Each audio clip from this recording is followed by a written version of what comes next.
Bom dia a todos! Meu nome é Leonardo Zoccarato Ferreira e vocês estão na Escola de Filosofia. Na aula de hoje, nós vamos terminar a Ilíada. Eu lhe dou os parabéns caso você tenha chegado até aqui vivo.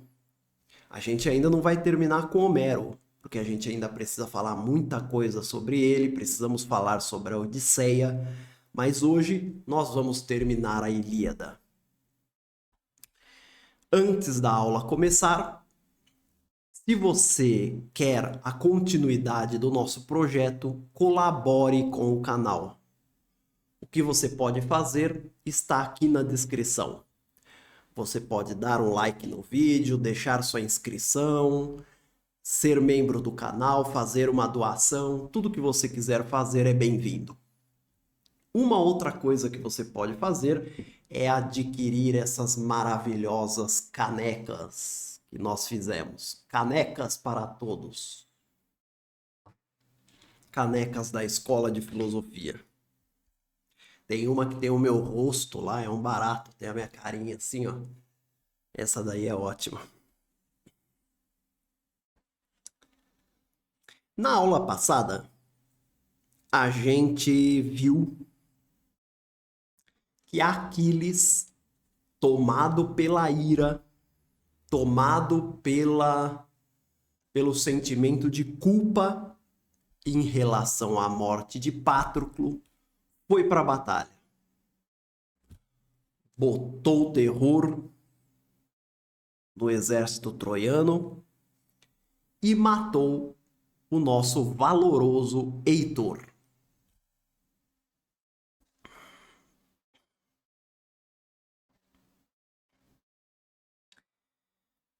Era normal que quando um herói vencesse outro, ele se vangloriasse, fizesse aqueles discursos, aquelas coisas de sempre. Mas o que não era normal é que o herói maculasse o corpo do vencido.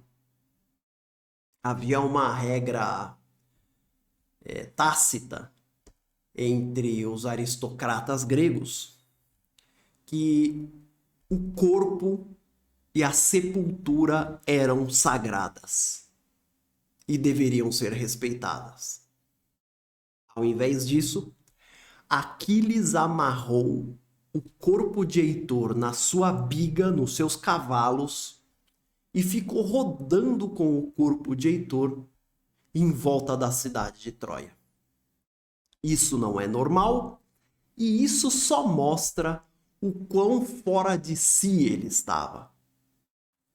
O quão desesperado e quanto ele se sentia culpado pela morte do amigo.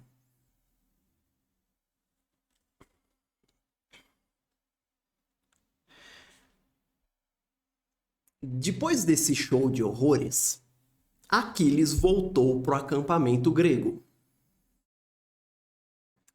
Mas Aquiles ficou tão perturbado com a morte de Patroclo que ele foi para a batalha contra os troianos sem dar a Patroclo uma sepultura.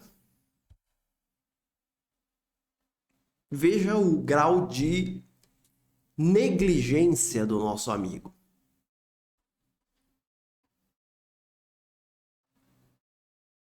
A questão da sepultura entre os gregos era muito séria.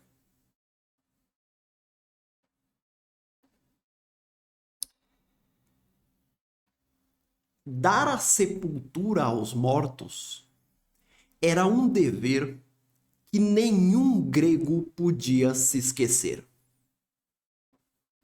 Se você não sepultasse um morto, a alma dele não conseguiria fazer pacificamente a viagem ao Hades. Ela ficaria presa em algum ponto da viagem. Ela não conseguiria concluir a viagem. E ela voltaria ao mundo dos vivos para atormentá-los.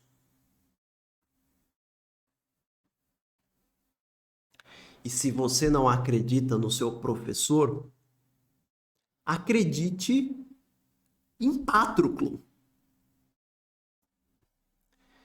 Na noite que Aquiles derrotou Heitor e voltou para o acampamento, Aquiles foi acordado pela alma desesperada de Patroclo.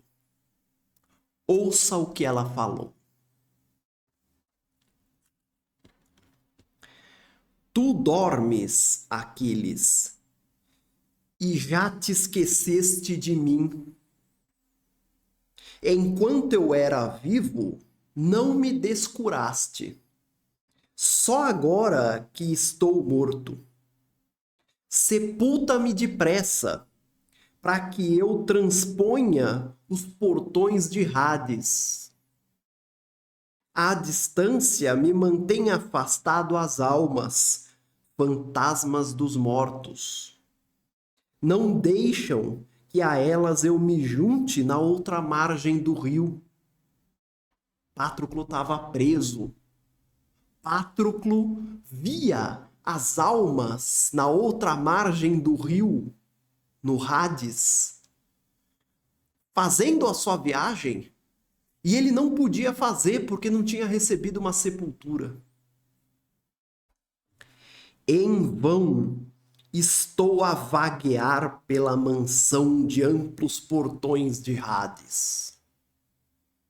Dá-me a tua mão, com lágrimas te suplico, pois nunca mais voltarei do Hades após me terdes dado o fogo que me é devido.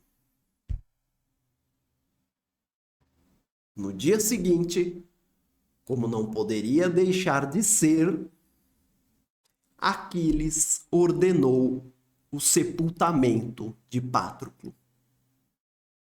E por que Patroclo fala sobre o fogo que lhe é devido? Porque nessa época, o costume era a cremação. Os guerreiros que caíam em batalha eram cremados. Você acendia uma enorme pira com o corpo do guerreiro e o queimava. E o corpo dele virava fumaça e ia até o Hades. Bom, aqui acontece um fato curioso e pra gente até cômico. Porque é o seguinte, você aí de casa, você certamente já teve a oportunidade de participar de um velório, de comparecer a um velório.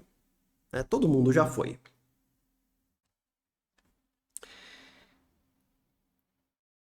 Imagine você que a pessoa mais próxima do morto dissesse assim: olha, gente, em homenagem aqui ao morto, que tal se a gente realizasse competições atléticas? Quando? Agora? Agora.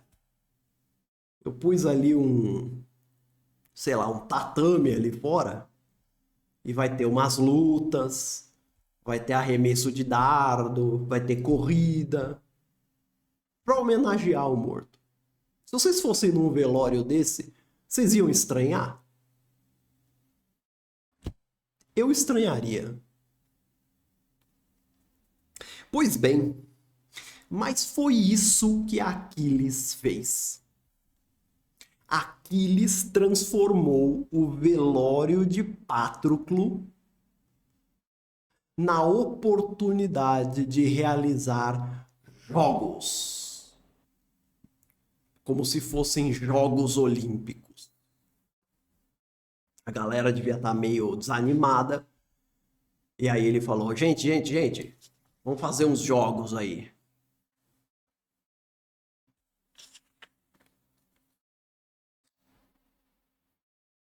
caso vocês estejam curiosos, segue a lista de modalidades esportivas que foram praticadas no funeral de Patroclo.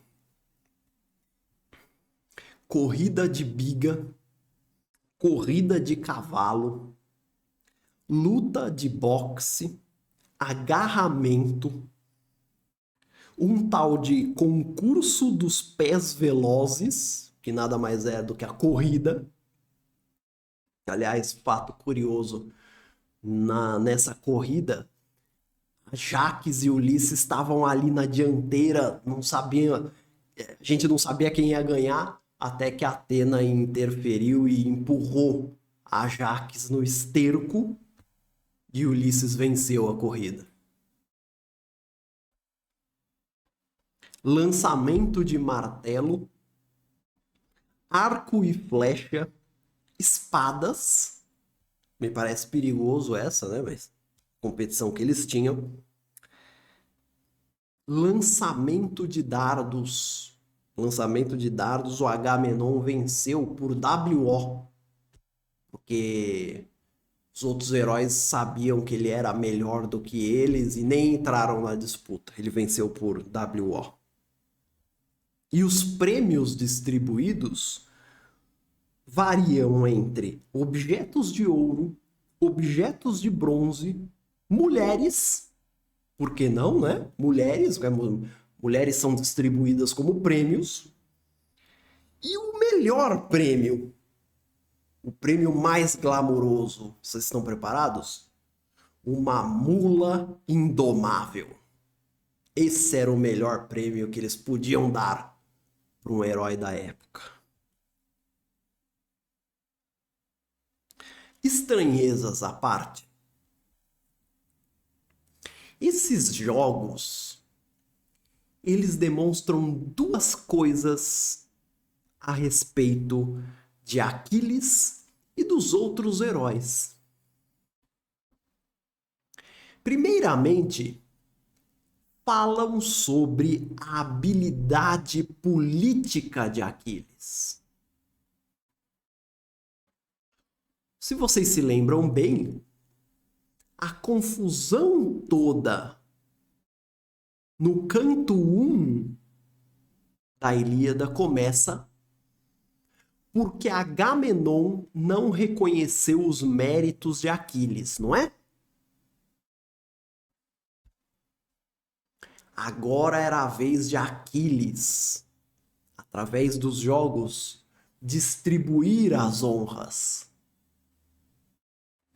Então é como se Homero dissesse assim: olha aí, Agamenon, aprende aí com o próprio Aquiles como é que se honra os outros heróis.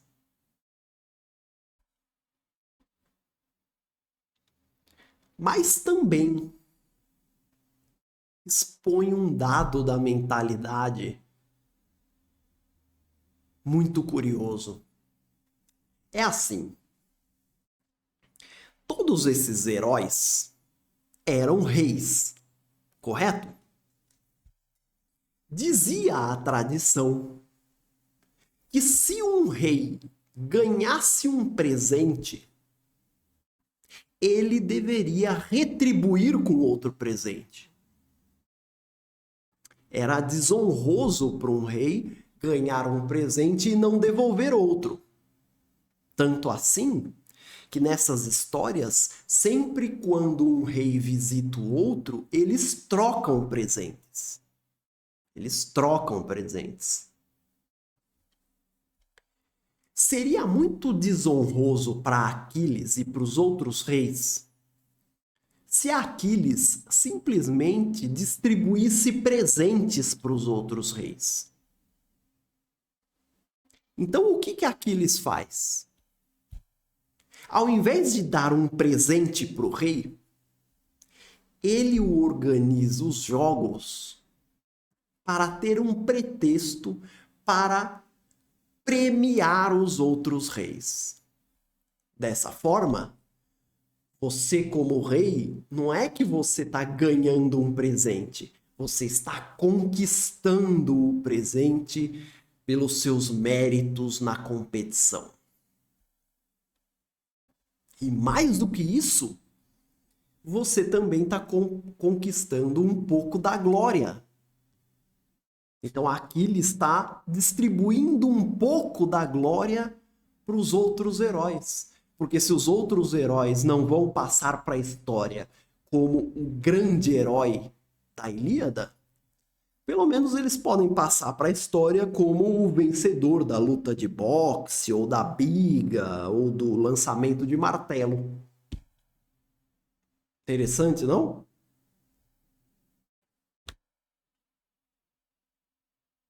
Então foi assim que Patroclo foi sepultado, com grandes jogos.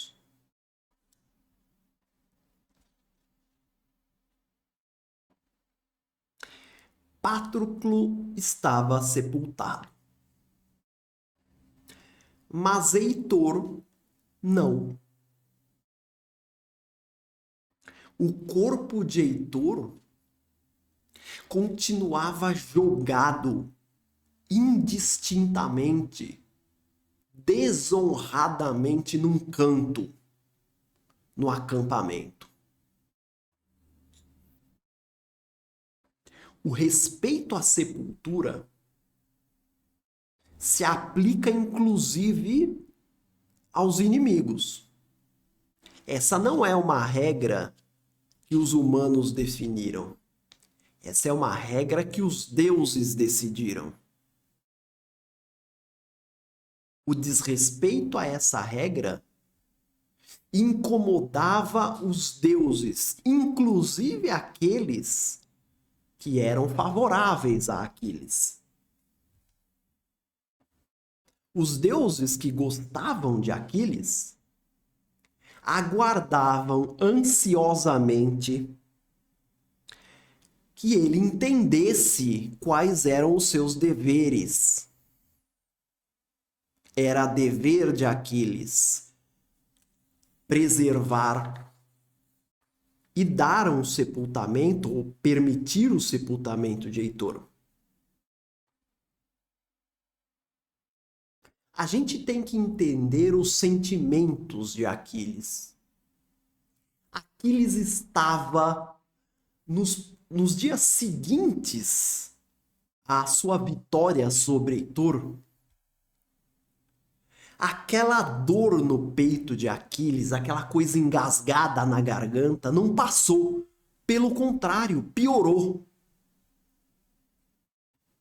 Aquiles estava sentindo alguma coisa que eu só posso expressar usando uma palavra: angústia. Sabe aquele sentimento que de vez em quando a gente sente e a gente não sabe o porquê? Era o que Aquiles estava sentindo. Nós temos que entendê-lo. Porque apesar de tudo, Aquiles era uma criança.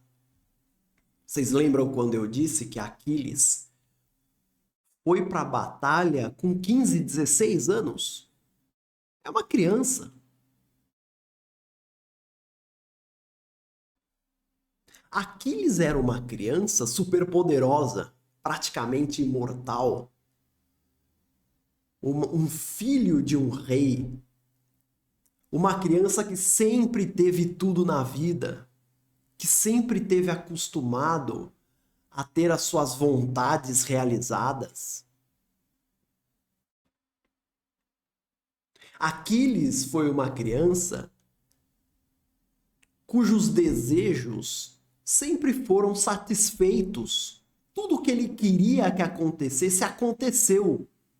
Seja pelo poder do pai, seja pelo próprio poder e força dele.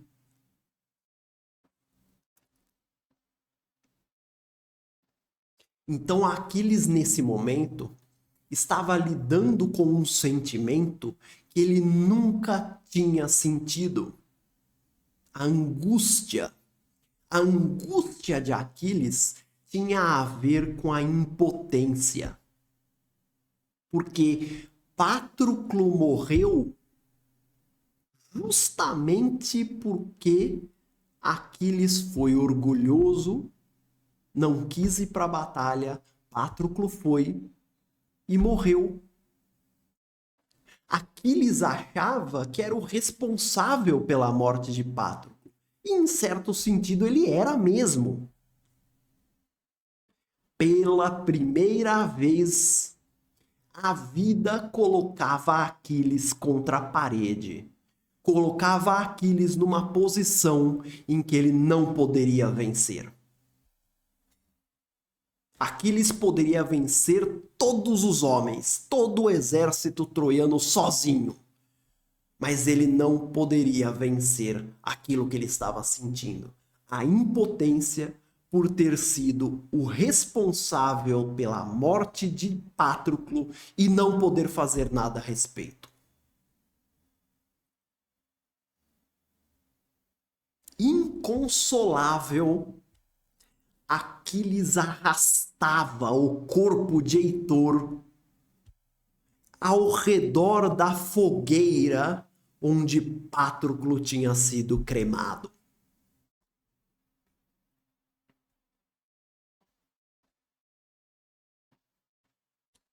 Esse momento era o momento definitivo onde as principais qualidades do herói, do aristocrata grego, seriam formadas. Nós já vimos que Aquiles era muito bom na guerra, e o aristocrata grego tinha que ser bom na guerra.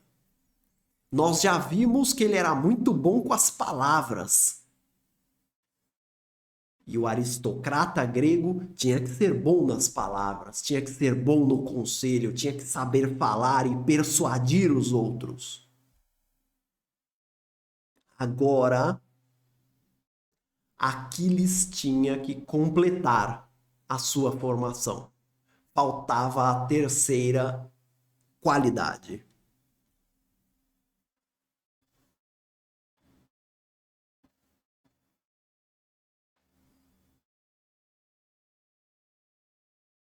A terceira qualidade era o respeito aos deuses. Era a piedade. Era a humildade perante a lei divina. A lei dos deuses diz: você deve enterrar os seus mortos. Você não pode negar uma sepultura, nem para o seu pior inimigo.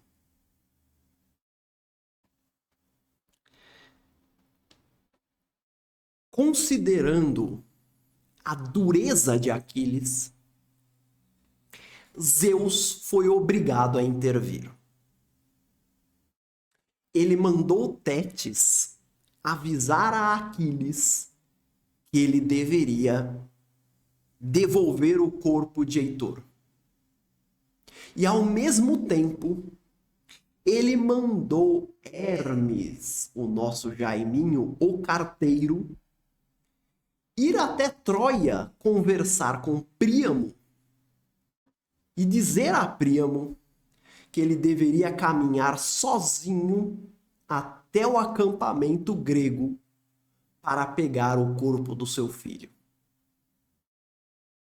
Sozinho é uma maneira de dizer que Zeus garantiu que Hermes o acompanharia.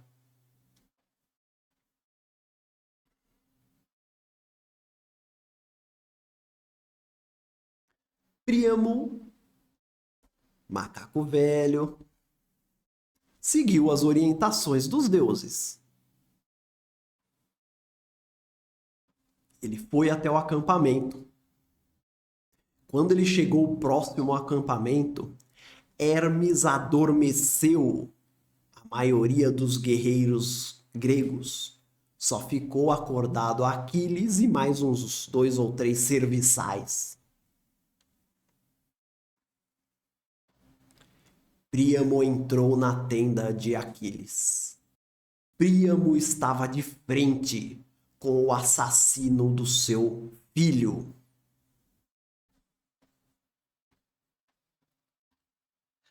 Esse é um dos momentos mais bonitos da Ilíada.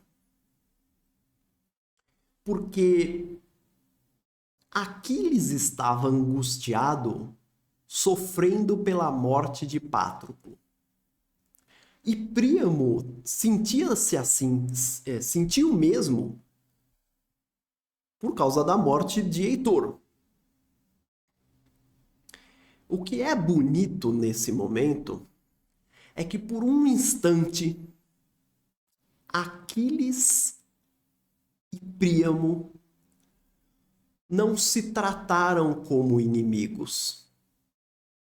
Trataram-se como seres humanos que estavam sofrendo.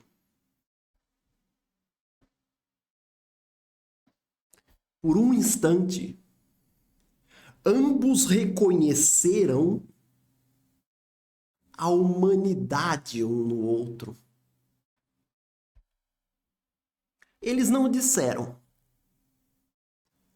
mas é como se eles tivessem dito um ao outro o seguinte: porra, essa merda dessa guerra tirou o meu melhor amigo e o seu filho. Será que a gente precisava estar fazendo guerra mesmo?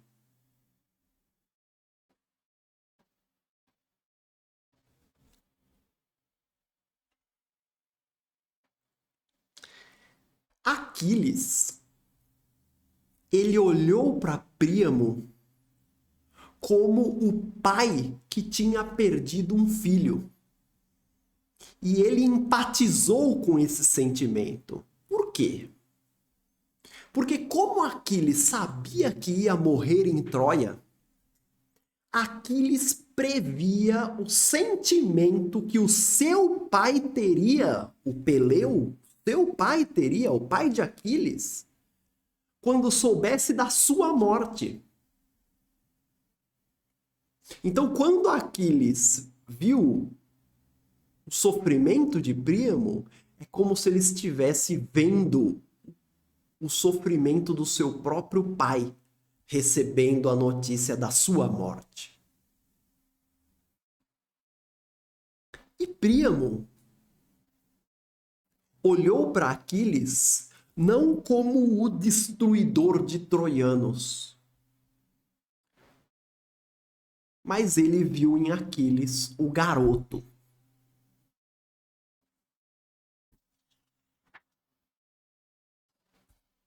O garoto que lutava na guerra, numa guerra que não era dele.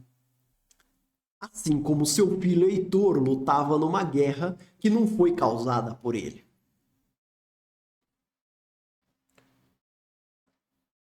É como se ambos contemplassem a sua tragédia.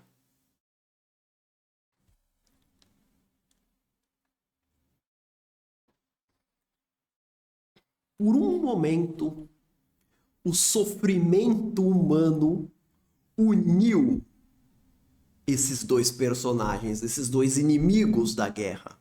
E isso é muito comum. O sofrimento une mais do que a alegria, parece.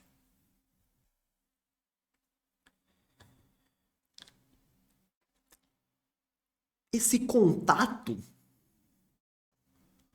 foi o amadurecimento necessário que Aquiles precisava. A dor, a angústia terminaram de formar o caráter de Aquiles. É como se no momento da morte é como se a morte de Patroclo fosse um rito de passagem de Aquiles para a idade adulta. Era o momento definitivo em que nós iríamos saber se Aquiles era um homem ou uma criança. E Aquiles provou que virou um homem porque ele superou a morte de Patroclo. Tal é assim que Aquiles, depois de conversar com Príamo e depois de fazer um acordo com Príamo, concorda em devolver o corpo de Heitor. E mais do que isso, Aquiles foi muito digno. Ele disse a Príamo assim: quantos dias você quer para sepultar Heitor? Qual é a tradição de Troia a respeito disso? Eu quero 12 dias. Tá bom. Então, durante 12 dias, o exército grego não vai atacar Troia. E você vai ter 12 dias para fazer o sepultamento.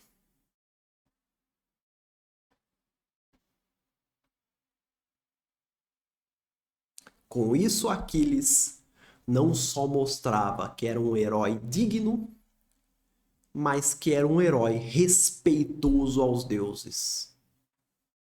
E aí você fecha a trinca que caracteriza o bom aristocrata grego. O homem que é bom na guerra, bom nos conselhos e o homem piedoso. O homem que cumpre os seus deveres religiosos.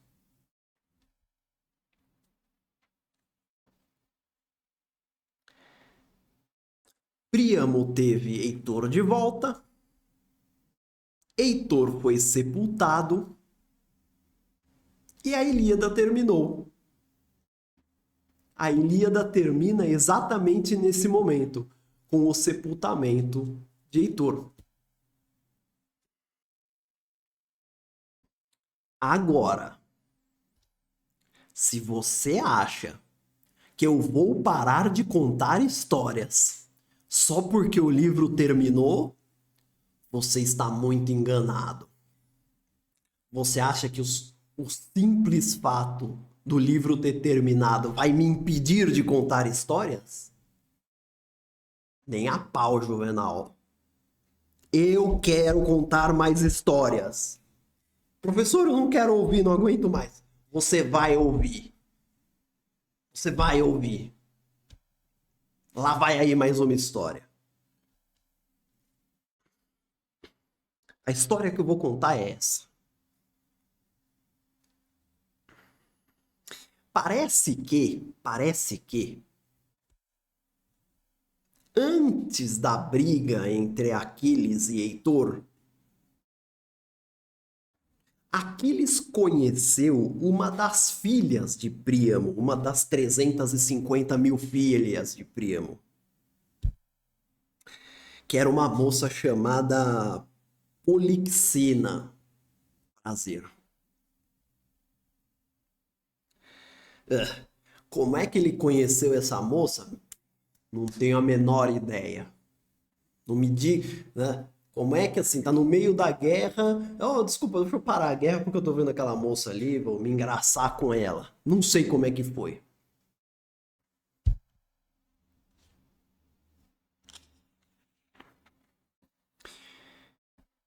Parece que Aquiles se apaixonou pela filha de Príamo. Quando Príamo estava conversando com Aquiles a respeito do corpo de Heitor, eles fizeram um acordo. Príamo foi com um saco de ouro lá para dar para Aquiles em troca do corpo do filho. Aquiles pegou uma balança, pôs o corpo de Heitor do lado da balança, pôs o ouro que Príamo tinha trazido do outro lado, e o corpo de Heitor continuou mais pesado do que o ouro. Então Aquiles virou pro Príamo e falou: ó, tá faltando ouro.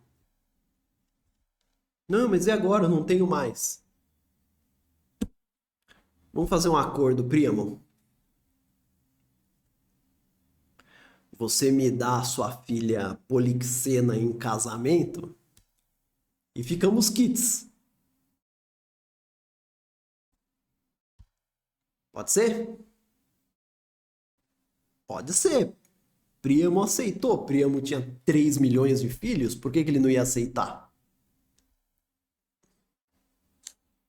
Só que, como era costume na época, ninguém foi perguntar para Polixena se ela queria ou não casar com Aquiles. E eu sei que você assistiu o filme lá do Brad Pitt e achou o Aquiles gostosão.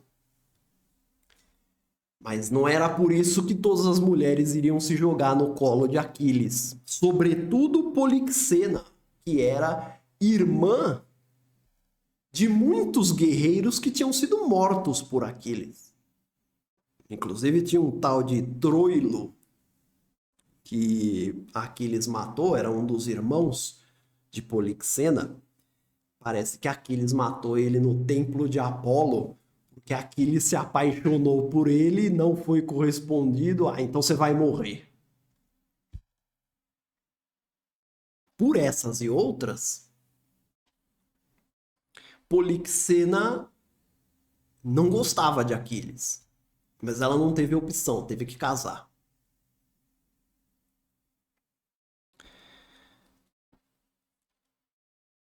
Eles tiveram o primeiro encontro e Polixena, daquele jeitinho das mulheres, foi arrancando as verdades de Aquiles. E uma das que ela arrancou foi sobre o seu ponto fraco, o calcanhar. Até agora ninguém sabia qual que era. Marcaram o casamento. O casamento está marcado. Convidados. Polixena vira para Aquiles e diz assim: escuta, em Troia, na minha cidade, a tradição do casamento é que os noivos se casem descalços. Então pode ir tirando o chinelo, o sapato aí, sei lá. Aquiles obedeceu.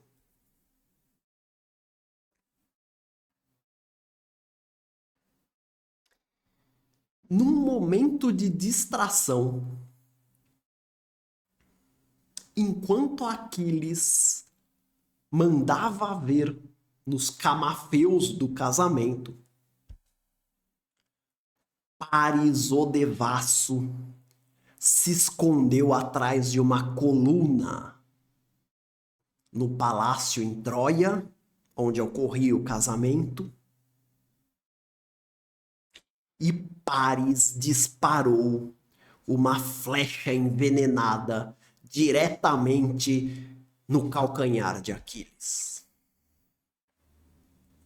E se vocês aí me perguntam como um cara como Paris teria a capacidade de acertar exatamente no ponto correto, a resposta é que o deus Apolo, que odiava Aquiles, guiou a flecha de Paris.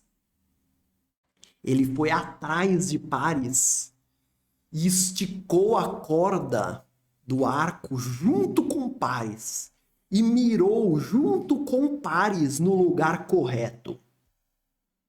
A flecha foi lançada e acertou em cheio no ponto fraco de Aquiles, o único lugar onde não podia acertar.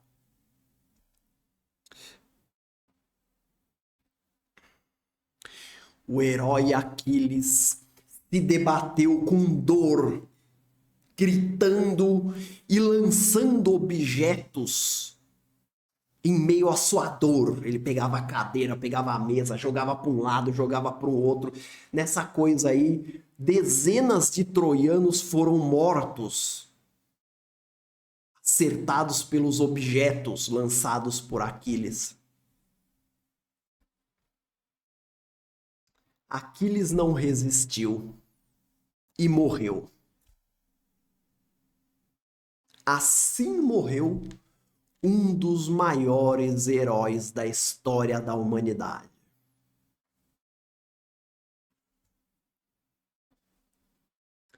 Diomedes, Ajax e Ulisses, que estavam também na festa,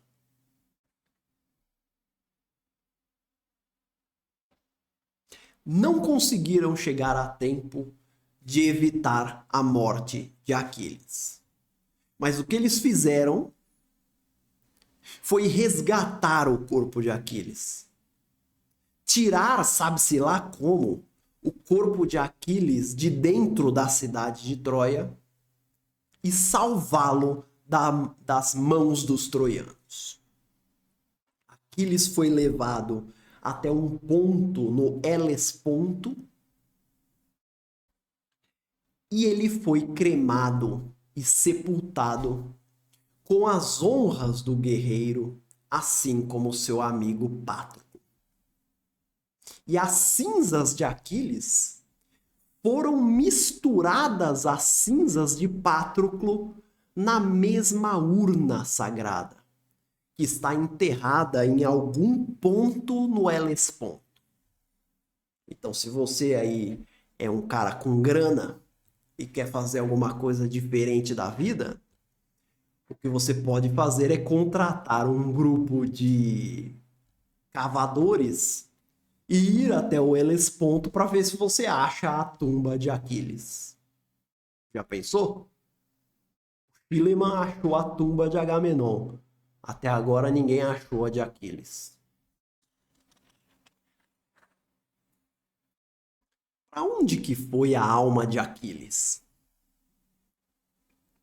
Para onde foi a alma do grande guerreiro da Grécia? Perdoe-me, Hércules. Eu vou contar duas versões. A primeira nos é contada pelo próprio Ulisses de Mil-Ardis. Na Odisseia, Ulisses precisou encontrar um adivinho que estava no Hades. Então Ulisses precisou descer até o Hades. No Hades ele encontrou um monte de alma, entre elas a alma de Aquiles. Então a alma de Aquiles, segundo Ulisses de Mil-Ardis, estava no Hades. É que Ulisses é meio mentiroso, então a gente teria que acreditar nele. Mas vamos dar esse voto de confiança para ele, né? Segundo ele, a alma de Aquiles estava num lugar do Hades chamado Campos de Asfodelos. E o problema desse lugar aqui é que o deus Hades tinha proibido que se fizessem competições, jogos, banquetes, lutas, batalhas nesses campos. Ou seja, tudo aquilo que os heróis adoravam. Nenhuma assembleiazinha eles podiam fazer para se distrair.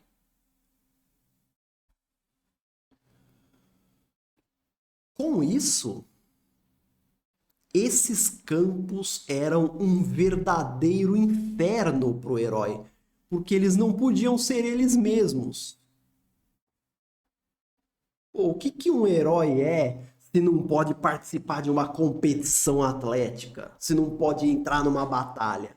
Pois é por isso que Aquiles reclama tanto da condição que ele tem no Hades.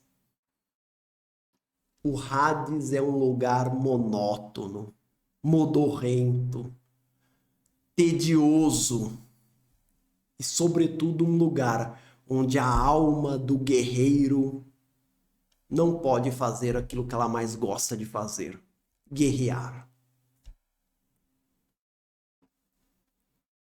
A segunda versão da história é muito mais otimista. Segundo ela, assim que Aquiles foi cremado, Tétis agarrou a sua alma e a levou para uma ilha sagrada, uma ilha secreta chamada Leuce, que segundo os gregos fica em algum ponto do Mar Negro. E aí sim, nessa ilha, tudo que os heróis fazem era batalhar. Eles passavam 24 horas por dia lutando e batalhando e competindo. Era o lugar dos sonhos, era o paraíso para o herói. E Tétis levou Aquiles para lá. Lá já tinham chegado Patroclo, já tinham chegado os outros heróis. Depois chegou Aquiles. Depois, inclusive, dizem que Helena, quando morreu, foi para essa ilha também. E pasme, quando ela chegou lá, ela se apaixonou por Aquiles e os dois se casaram nessa ilha. Olha que coisa bonita. Isso aconteceu mesmo, parece até que saiu numa revista de fofoca aí, pô.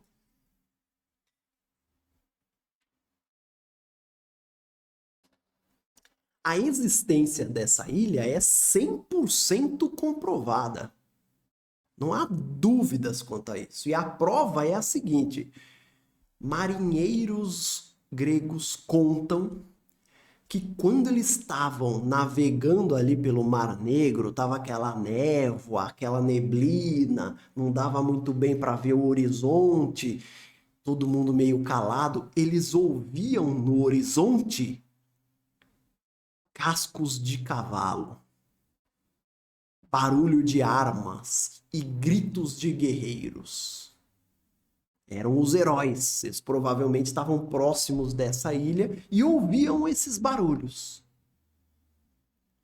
Alguns também relatam ter ouvido no horizonte uma voz angelical recitando os poemas de Homero. Sabe de quem que era essa voz? Do próprio Aquiles. Porque o Aquiles, vocês sabem, além de tudo, ele era cantor, ele gostava de ficar com a lira dele cantando. Então, nessa ilha aí, quando ele não estava lutando, ele estava cantando Homero, cantando suas próprias aventuras. Isso me, Isso me parece uma prova conclusiva, né? Fechamos o caso. Uma outra pergunta é sobre o que aconteceu com as armas de Aquiles, as armas e a armadura de Aquiles. Muitas vezes, quando um guerreiro morria, suas armas e sua armadura eram enterradas com ele. Mas nem sempre. Nem sempre. E nesse caso não aconteceu isso. Quem é que ficou com as armas e a armadura?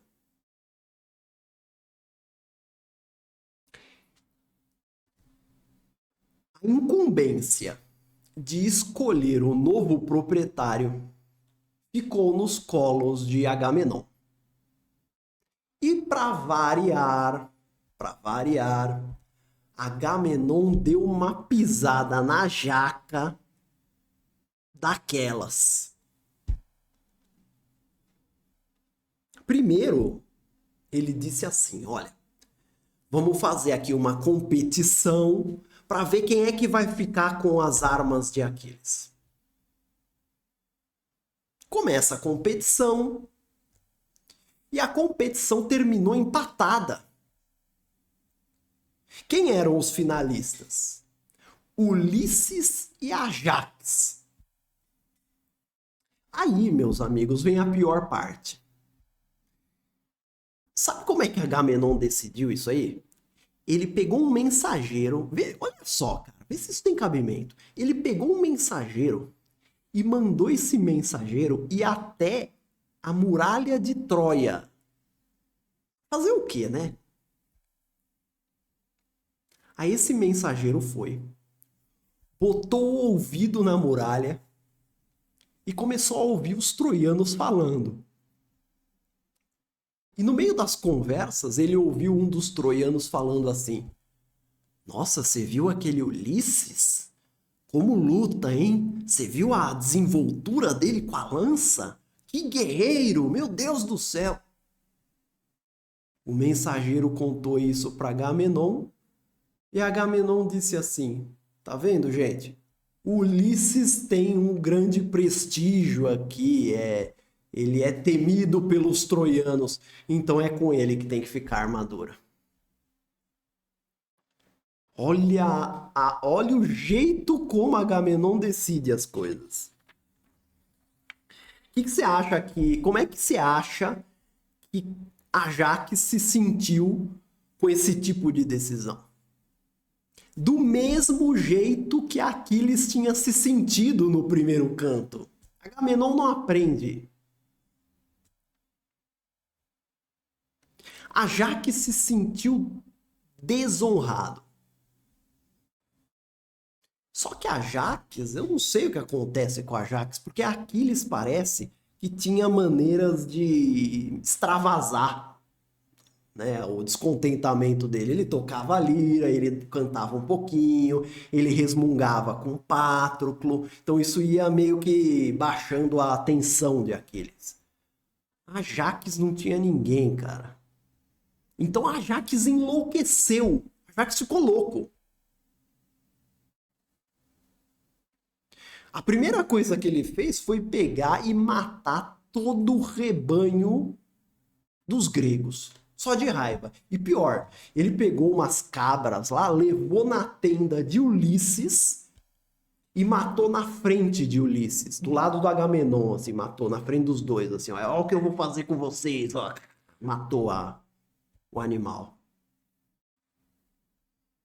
Não contente,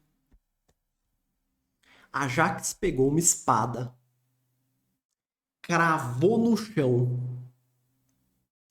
e se jogou em cima da espada. Ajax, que era o guerreiro mais forte depois de Aquiles, se matou de tão desonrado que se sentiu. Ó, meus parabéns, Agamenon. Você é um ótimo líder. Você conseguiu perder os seus dois melhores guerreiros, ó. Parabéns para você. Né, você sabe que Ajax ficou tão cabreiro com Ulisses depois dessa, que quando Ulisses foi pro Hades, ele encontrou a alma de Ajax. Só que a alma de Ajax não quis nada com ele. Ulisses meio que olhou para ela e Ajax olhou pro Ulisses e falou: ó, nem vem que eu não quero papo.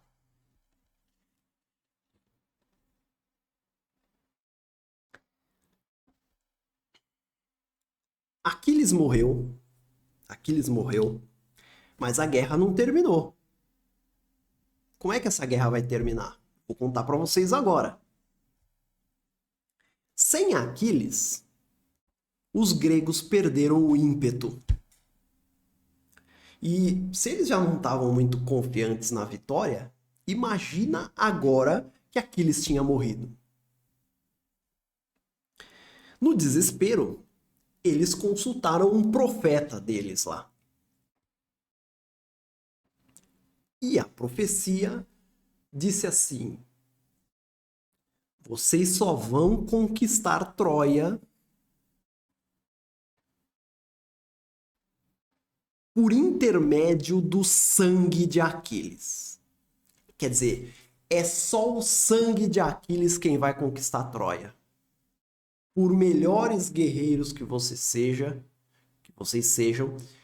se não tiver o sangue de Aquiles aí no meio, não vai rolar. E os gregos entenderam isso como a prole de Aquiles.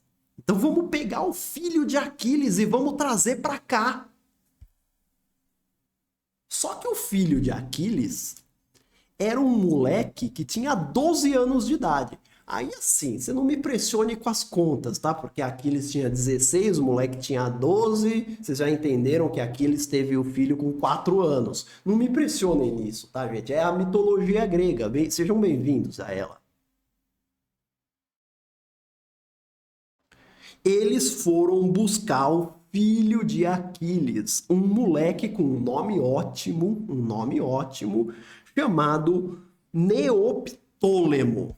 Neoptólemo é o nome do moleque. Podiam ter escolhido um nome melhor, né? O moleque tinha 12 anos. Foram buscar ele lá no reino.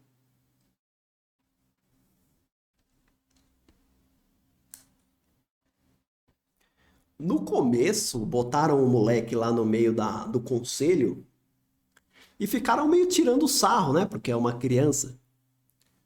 Só que o moleque era bom demais. Ele era bom demais. Quando ele abria a boca no conselho, ninguém dizia que ele tinha 12 anos. O garoto era abençoado mesmo, era uma espécie de um orador impressionante.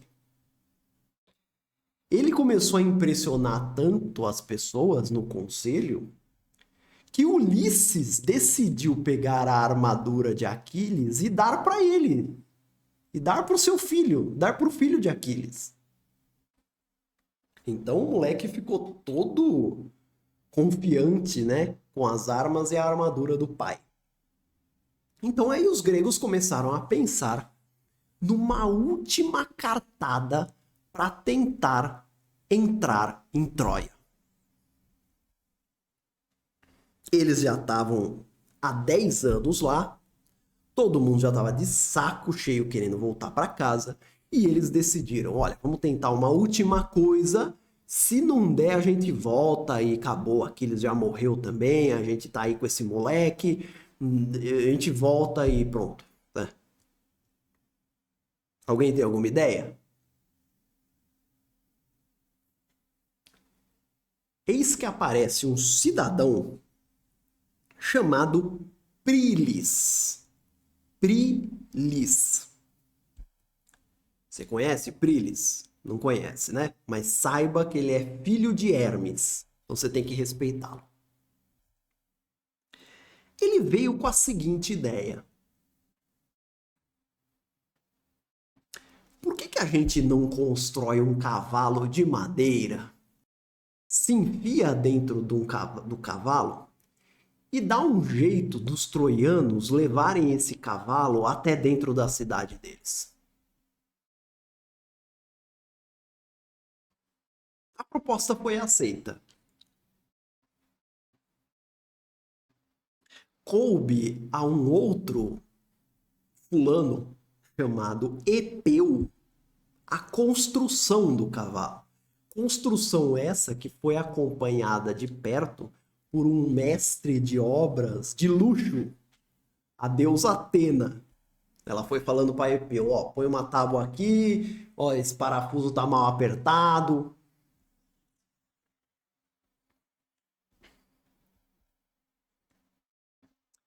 Nesse ponto da história, vocês devem estar se perguntando assim, né? Mas, professor, e o Ulisses?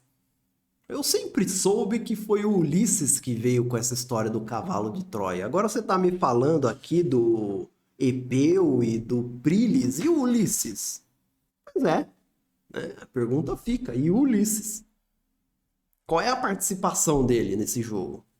A pergunta fica, porque, na verdade, a vantagem de Ulisses foi que a história do cavalo de Troia ela foi contada na Odisseia. Isso vocês sabem que Ulisses, o nome grego dele era Odisseu. A Odisseia é a história de Odisseu. Então vocês acham que Odisseu, na sua própria história, vai contar a versão de que foram outros que construíram o cavalo ou a versão de que foi ele, o Bambambam, Bam Bam, que coordenou tudo? Hã? Só juntar as peças do quebra-cabeça.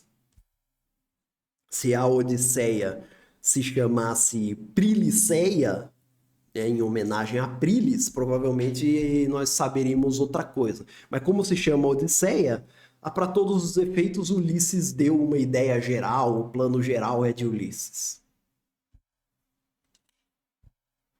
O cavalo foi construído.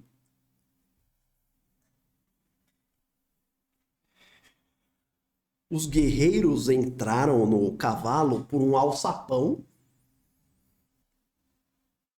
e a gente faz a seguinte pergunta: quantos guerreiros?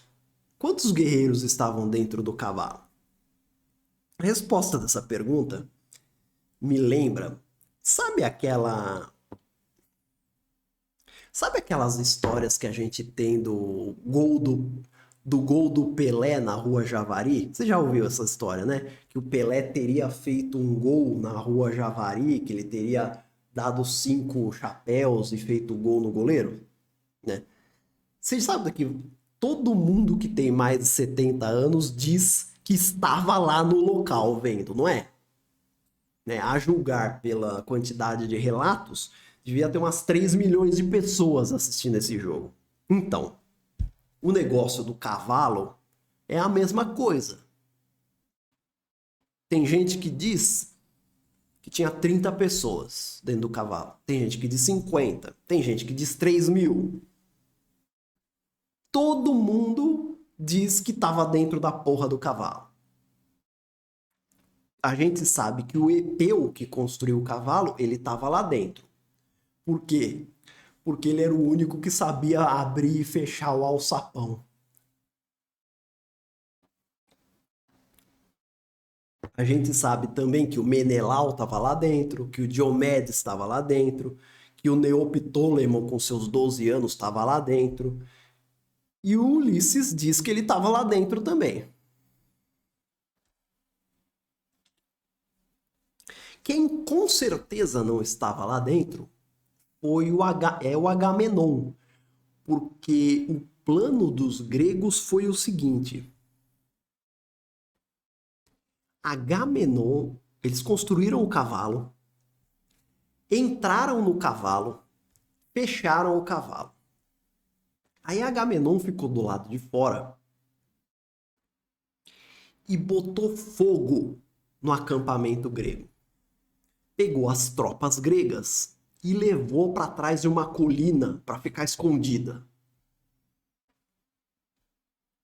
Eles deixaram no acampamento o cavalo e deixaram um deles lá chamado Sinon preso, amarrado num tronco lá de árvore. Quando os troianos viram o acampamento pegando fogo, eles foram verificar. Quando chegaram lá, viram o cavalo e esse tal de Sinon aí. Eles só apertaram o prisioneiro e o Sinon contou a seguinte história. Os gregos ficaram desesperados com a morte de Aquiles, consideraram que os deuses estavam irritados com eles, não permitiriam a tomada de Troia, e aí eles queimaram o acampamento e foram embora para a Grécia. Mas e esse cavalo aí? Eles construíram esse cavalo em homenagem a Atena. E você? Eles me deixaram aqui para aplacar a ira de Apolo. Ó, história eloquente. Os troianos ficaram confusos. Alguns troianos olharam, Príamo estava nesse grupo, né? Príamo estava junto com as outras pessoas. Alguns outros troianos olharam para Príamo e falaram: opa, isso aí tá estranho, meu amigo. Tem coisa errada aqui, tô cheirando mal isso aqui. Alguns deles até insinuaram queimar o cavalo junto. Imagina os guerreiros que estavam dentro ouvindo isso. Mas Príamo olhou para todos eles e disse: que isso, vocês estão loucos? Vocês querem queimar uma oferenda para Atena? Atena já não está muito feliz com a gente ainda vai queimar a oferenda para ela? Não, vamos levar o cavalo para dentro de Troia. E assim eles fizeram.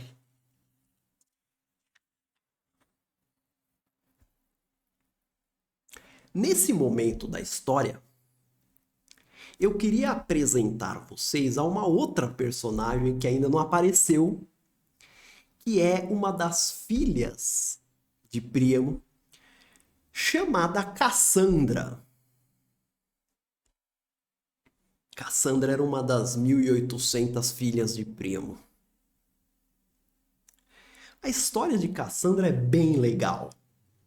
Dizem que quando ela era jovem, ela era muito bonita, e o deus Apolo, que é o deus da profecia, da arte, da luz, etc., Ele se apaixonou por ela. E ele pediu a mão dela. E quando ele foi conversar com ela, em troca do amor dela, ele ofereceu a ela ensiná-la o dom da profecia. E ela aceitou. Ele ensinou a profecia. Só que quando foi a hora dela retribuir e se casar com ele ou dormir com ele, ela desistiu. Ela falou: Nossa, não quero. Né? Haja. Como é que é? Haja autoestima, né? Afinal de contas, a gente tá falando do deus Apolo, pô. E ela não queria o deus Apolo. Bom, tem gosto pra tudo. Apolo ficou enraivecido. Apolo não podia tirar dela o dom da profecia. Mas o que ele fez? Apolo cuspiu na boca de Cassandra de tal maneira que ninguém, a partir daquele momento, acreditaria nas suas palavras. Ou seja, Cassandra podia profetizar, ela conhecia o futuro. Mas não importava quão eloquente ela era, ninguém acreditaria nela nunca. Essa era a maldição de Cassandra. Então, por exemplo, lembra quando eu contei a história de Agamenon com a sua mulher Clitemnestra? Quando Agamenon foi morto, lembra? Agamenon, ele tinha capturado Cassandra e trazido ela junto com ele para Micenas. Quando Agamenon estava prestes a ser morto pela sua mulher e pelo amante Egisto, Cassandra, e vocês leem isso na obra de Ésquilo, Cassandra ficava esperneando fora do palácio, tentando explicar para as autoridades de Micenas que o rei iria morrer, mas ninguém acreditava nela. Da mesma maneira, quando ela viu o cavalo entrando em Troia, ela ficou desesperada e começou a falar o óbvio. Os guerreiros gregos estão aí, papapá, como é que é? Esses caras vão ferrar a gente. E mais uma vez, ninguém acreditou nela.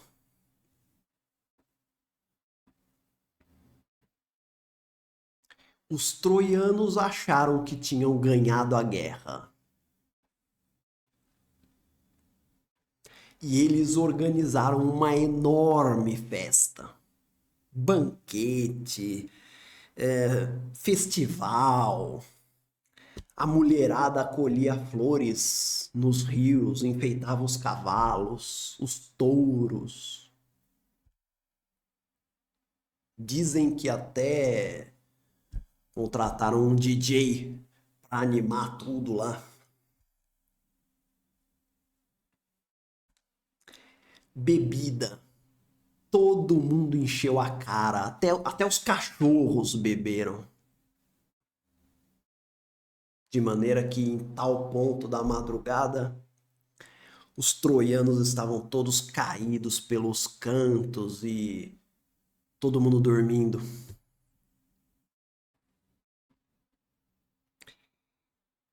Era nesse momento que os gregos sairiam do cavalo. Mas antes, tem uma passagem que é aquelas coisas da mitologia que, assim, como é que a gente explica, não?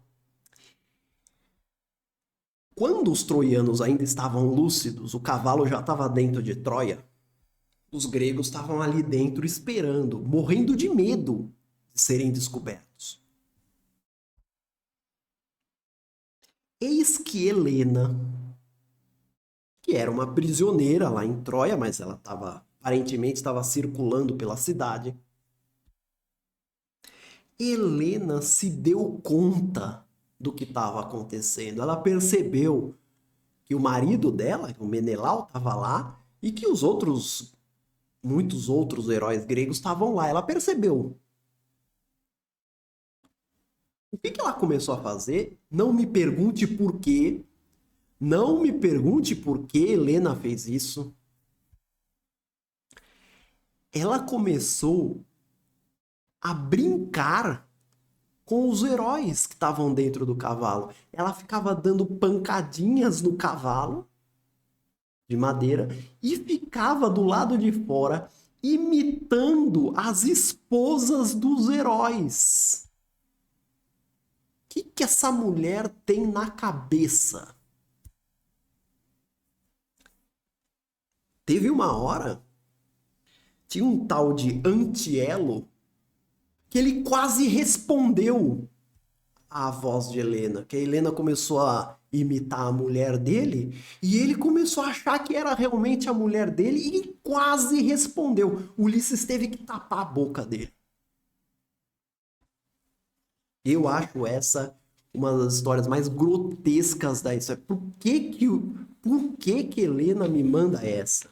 Enfim, o que eu sei, não? A despeito disso, os troianos não perceberam nada. O cavalo ficou lá, avançou a festa, todo mundo bêbado, todo mundo embriagado. Na alta madrugada, todo mundo dormindo. Ulisses ordenou a Epeu que abrisse o alçapão. Abriram. Teve um deles lá, um tal de Echion, que ele estava tão entusiasmado que ele já foi meio que pulando. Só que ele foi tão rápido que o Ekeu ainda não tinha terminado de abrir o alçapão. Então a escada não estava no chão ainda. Ele caiu e quebrou o pescoço. Os outros esperaram. Quando o alçapão já estava todo aberto, eles começaram a descer. E aí, assim, alguns deles foram até os sentinelas que ainda estavam acordados, mataram eles silenciosamente, enquanto Ulisses deu um sinal a Sinon, que estava do lado de fora. Sinon acendeu uma fogueira no túmulo de Aquiles, e essa fogueira foi o sinal para as tropas de Agamenon caminharem em direção à cidade. Os heróis abriram o grandioso portão de Troia. O exército grego entrou no portão e matou praticamente todos os troianos dormindo. Alguns ainda conseguiram acordar, mas já não dava mais tempo. Dizem que nessa daí, um dos heróis troianos conseguiu sobreviver, um homem chamado Enéas. E ele conseguiu escapar, fugiu para a Itália e se tornou um dos heróis fundadores da cidade de Roma.